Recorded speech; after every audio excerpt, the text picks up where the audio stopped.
ज्ञानेश कुमार का कल जो है जो चयन हुआ है वो रद्द हो सकता है। मैंने जवाब दे दिया है कि 19 तारीख को जो सुनवाई होने वाली है उसमें दूध का दूध पानी का पानी होने जा रहा है। EVM hacking. अब ईवीएम हैकिंग के बाद आपने एक शब्द का और प्रयोग कर दिया, चुनाव आयोग हैकिंग। यहाँ पे मामला सुप्रीम कोर्ट में लंबित है और एक बड़े लोकतंत्र के लोगों को अपॉइंट कर दिया गया। चुनाव आयुक्त का जो नियुक्ति होने वाली है वो विधि के अनुरूप हुई है कि नहीं हो। अगर माननीय सर्वोच्च न्यायालय इस तरह का निर्णय विचार करती है तो मैं समझता हूं कि वो सबसे पहले ये दिखाएगी कि भारतीय न्यायपालिका की जड़ें बहुत मजबूत है। आप कितने भी शक्तिशाली हो, अगर आपने गलत लिया है तो उसको रद्द कर सकती है। नमस्कार दोस्तों, आपने देखना शुरू कर दिया है नेशनल दस्तक और मैं हूं रंजय कुमार। आप अभी अगर खबरों की दुनिया में सबसे ज्यादा हलचल मची हुई है तो वो इस बात से है कि मुख्य चुनाव आयुक्त की नियुक्ति हो गई है। लेकिन इसमें ऐसी क्या खास बात है कि इस खबर ने जो है बिल्कुल सभी को चौंका दिया है। क्यों इस पर इतना हल्ला और बवाल मचा हुआ है? क्योंकि हर बार मुख्य चुनाव आयुक्त की नियुक्ति होती है जब पुराने चुनाव आयुक्त रिटायर होते हैं। राजीव कुमार जो कि अपनी शेरो शायरी के लिए भी प्रसिद्ध रहे हैं, उनका रिटायरमेंट हो गया और अब जो है ज्ञानेश कुमार जो कि केरल कैडर से आईएएस हैं, उनकी नियुक्ति हो गई है, मुख्य चुनाव आयुक्त बना दिए गए हैं। लेकिन एक मामला है सुप्रीम कोर्ट में जो कि मुख्य चुनाव आयुक्त की नियुक्ति से सुना जाना है। इसकी सुनवाई 19 फरवरी को होना है। उसके पहले ही सरकार ने आनन फानन में ये नियुक्ति की है। और क्या है पूरा मामला, हम इस बात को समझेंगे। हमारे साथ बातचीत करने के लिए मौजूद हैं सुप्रीम कोर्ट के वरिष्ठ वकील हैं गौरव यादव जी। गौरव जी, सबसे पहले तो आपका स्वागत है हमारे चैनल पे। बहुत बहुत धन्यवाद आपका। सर, क्या कहना चाहेंगे जिस प्रकार से आनन फानन में सुप्रीम कोर्ट के जो सीजेआई हैं उन्होंने खुद को अपने इस मामले से सुनवाई से अलग कर लिया था।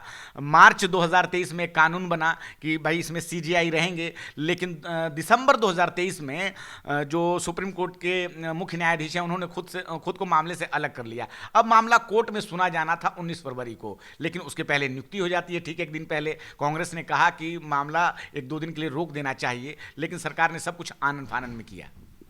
देखिए, एक सामान्य नागरिक की बात कहा जाए तो एक हिंदी का शब्द है सब जुडिस, और उसका रूपांतरण हिंदी में किया जाए तो उसको कहते हैं लंबित मामला।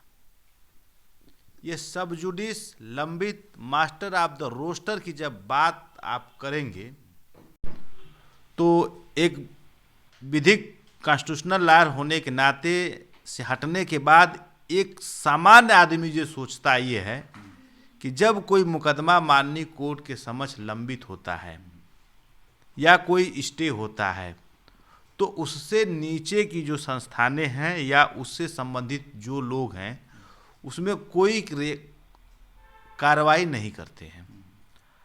अब मामला आपका सीधे सीधे बात है, ये आम सामान्य जन की बात है जो प्रत्येक देश का जो पढ़ा हो, लिखा हो, कम पढ़ा हो, ऊपर पढ़ा हो, बहुत उच्च शिक्षा वाला हो, विदेशों में पढ़ा हो, वो जानता है इस बात को।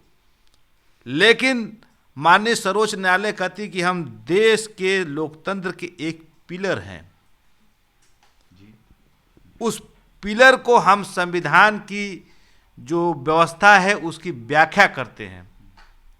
दूसरे पिलर जो संसदीय प्रक्रिया है जिसमें संसद आती है, विधायिका है, कार्यपालिका है, वो अपना काम करती हैं। तो विधायिका ने कानून बनाया कि इसमें प्रधानमंत्री, गृह मंत्री और एक नेता प्रतिपक्ष रहेंगे। तो इसके साथ भी एक होती है कि सर्वसम्मत से चयनित करना। एक का होता है कि बिना कुछ लोग पक्ष में हैं, बहुमत वाला सिद्धांत आ जाता है जी। तो 3 लोग थे तो उसमें प्रधानमंत्री जी, गृह मंत्री जी लग गए तो वो बहुमत से हो गया। लेकिन ये जो प्रक्रिया होती है न्यायालय से लेकर, चयन से लेकर मुख्य चुनाव आयुक्त तक जाने की, ये देश की लोकतांत्रिक व्यवस्था को रेखांकित करते हुए देश के लोकतांत्रिक इतिहास को, जिसको संविधान सभा के लोगों ने सोचा था, क्या उस तरह से हो रहा है? क्या विपक्ष का सम्मान हो रहा है? राहुल गांधी का 2 पन्ने का पेज आया है, उनके सिग्नेचर से भी आए हैं, सिग्नेचर मैंने देखा है। लेकिन कहना यह इस बात का है कि जब ये सब हो रहा है तो आपके लोग क्या कर रहे हैं? जो आपके बड़े से बड़े एडवोकेट हैं उस चीज़ को अर्जेंसी मेंशनिंग करके इस बात को उल्लेख करना चाहिए था, लेकिन अधिवक्ता के साथ पत्रकार साथ मीडिया के साथ यूट्यूबर्स लोग भी इस पे चुप हैं। ये ठीक बात नहीं है। तो क्या लगता है कि चुनाव आयोग को हैक कर लिया गया है? क्योंकि कांग्रेस और विपक्ष के जो तमाम दल हैं उनका यही कहना है कि इस प्रकार की आनन फानन की नियुक्ति जो है कहीं ना कहीं सरकार की जो है उनकी मंशा, उनकी नीयत में खोट है। इस कारण ही सुप्रीम कोर्ट की सुनवाई से पहले अधिसूचना तक जारी कर दी गई। देखिए मान्यवर, हमको अभी तक आपके सुनते थे मान्यवर आपके चैनल के माध्यम से कि ईवीएम हैकिंग जो किसी के निर्देश पे होती थी, अब ईवीएम हैकिंग के बाद आपने एक शब्द का और प्रयोग कर दिया, चुनाव आयोग हैकिंग। तो आपने ये जो बातें कही है तो इसका मतलब जनमानस में इस तरह की चर्चा है। बराबर मुझ पर ये मुझे ये कहना है कि जो नियुक्ति है एक दिन विलम्ब से होती। इस देश में इतने बड़े बड़े यूनिवर्सिटियां हैं, कॉलेज है, संस्थानें हैं, जुडिशरी है, उसमें कितने साल से जो पद लंबित हैं उसको भरा नहीं जाता है। अगर आज वो कल सुनवाई होने के बाद कर देते तो लोगों के बाद में मनसाए जाती कि भाई ये देखिए बड़े न्यायप्रिय सरकार है, स्वच्छ सरकार है। आप जो जल्दीबाजी कर रहे हैं तो लोगों के मन में संदेह जाता है, और जब आशंका जाती है तो ये लोकतंत्र के ठीक बात नहीं है। अच्छा, जिस प्रकार से नियुक्ति तो अब हो चुकी है और सुनवाई कल होनी है, अगर सुप्रीम कोर्ट कुछ ऐसा फैसला देता है जिससे इस नियुक्ति पे ही जो है इस नियुक्ति प्रक्रिया पे सवाल उठ खड़े हों, तो ऐसे में फिर क्या होगा? देखिए मामला माननीय सर्वोच्च न्यायालय में लंबित है। यहाँ तक लोग कहते हैं कि अगर मामला सर्वोच्च न्यायालय में लंबित है तो उसके बारे में आप मीडिया डिबेट नहीं कर सकते हैं। यहाँ पे मामला सुप्रीम कोर्ट में लंबित है और एक बड़े लोकतंत्र के लोगों को अपॉइंट कर दिया गया, तो मैं समझता हूं कि इनको इंतजार करना चाहिए था। बाकी सरकार है, सत्ता में है, राजा जो करे वो ठीक होता है। लेकिन देखिए, कार्यपालिका को कानून बनाने का अधिकार है, वो कानून बनाती है, बनाती रहेगी। लेकिन जिस प्रकार से नियमों की अनदेखी की जा रही है उस पर क्या कहना चाहेंगे? देखिए, नियमों कानून बनाया गया है, माननीय कोर्ट का काम है कि उस कानून को भारतीय संविधान के अनुसार व्याख्या करना कि ये काम कर रहे हैं कि नहीं कर रहे हैं।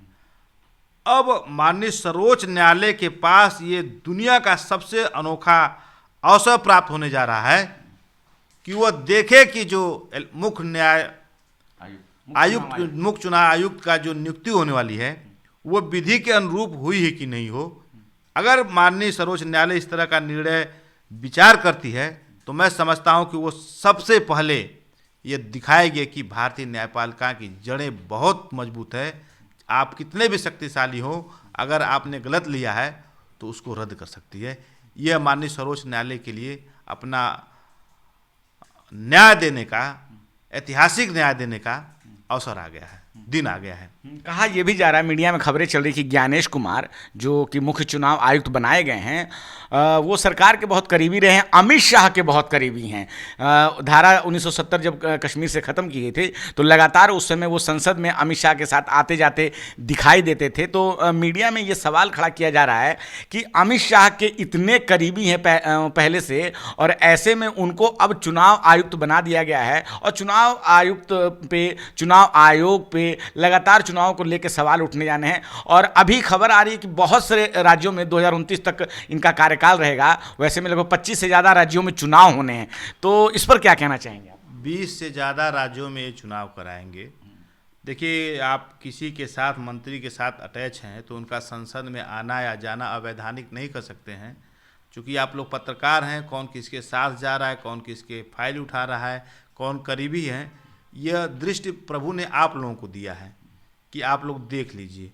लेकिन मेरा ये कहना है कि अगर वो संवैधानिक पद पे हैं और उस पर पार्लियामेंट में गए हैं तो कोई गलत काम नहीं किए हैं।